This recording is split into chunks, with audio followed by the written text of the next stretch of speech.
Nous sommes ici à MCZ depuis 2 jours, organisé par GEP sur la formation des Léa et PRT par rapport aux violences faites aux femmes et les violences basées sur le genre et les mutilations génitales féminines.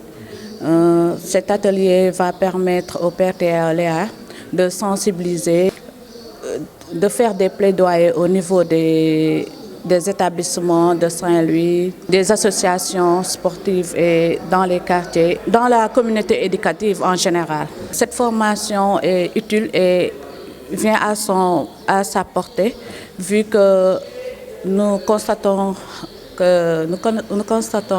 actuellement qu'il y a beaucoup de violences faites aux femmes et donc ça va nous permettre de multiplier et de communiquer et de sensibiliser la communauté. Nous allons partir des établissements, la communauté, les médias, les bajenu gox, toute la population en général. Oui, nous avons appris, surtout par rapport aux définitions des violences basées sur le genre. Parce que des fois, je peux prendre l'exemple d'une fessée sur un enfant. Moi, je ne pensais pas que c'est une violence, mais effectivement, à travers cet atelier, j'ai pu noter que c'est une violence faite à l'enfant. Je lance un appel aux parents et à la population d'arrêter cette pratique qui n'est pas bonne et qui a d'énormes conséquences. Bon, l'atelier que nous avons démarré hier, samedi 28, et que nous terminons aujourd'hui, dimanche 29, porte surtout en ce qui concerne donc apprendre les élèves donc à utiliser des techniques de plaidoyer pour lutter contre les violences basées sur le genre. Parce qu'on sait que les adolescents, pratiquement les élèves, donc subissent beaucoup de violences. Donc, ce qui fait que donc, il faudrait qu'on leur donne des techniques pour pouvoir se défendre.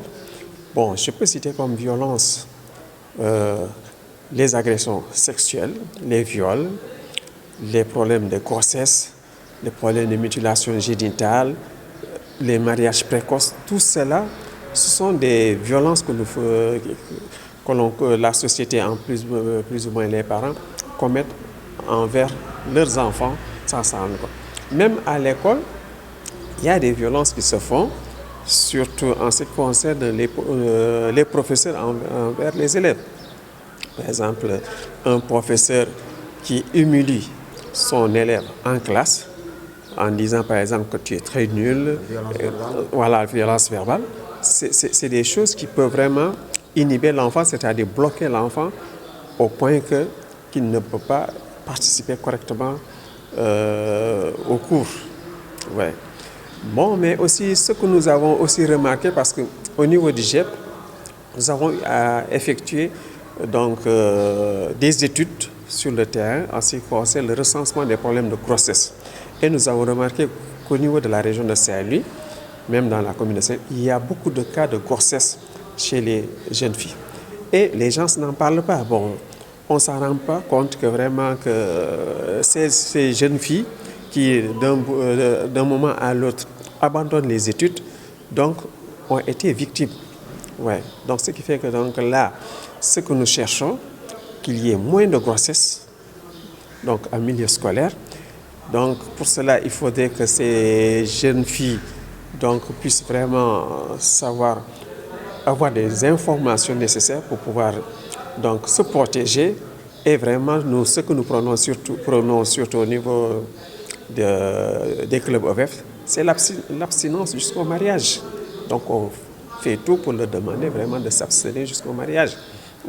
Donc, maintenant, à défaut de cela, de pouvoir de se protéger. Et on voit aussi que beaucoup de grossesses maintenant ont pour auteur des garçons qui sont dans les établissements scolaires, c'est-à-dire des élèves. Ouais. C'est un problème qu'il faudrait vraiment tout faire pour vraiment essayer de diminuer vraiment, même s'il ne faudrait même, enfin, ce que nous cherchons, qui est zéro grossesse. Bon, pour cette formation, nous avons ciblé 20 élèves, ce qu'on appelle les LEA, c'est-à-dire élèves leaders animateurs, et 10 professeurs qu'on appelle des PRT, professeurs relais techniques, qui proviennent de 10 établissements. Donc dans chaque établissement, on a choisi un professeur et 2 élèves.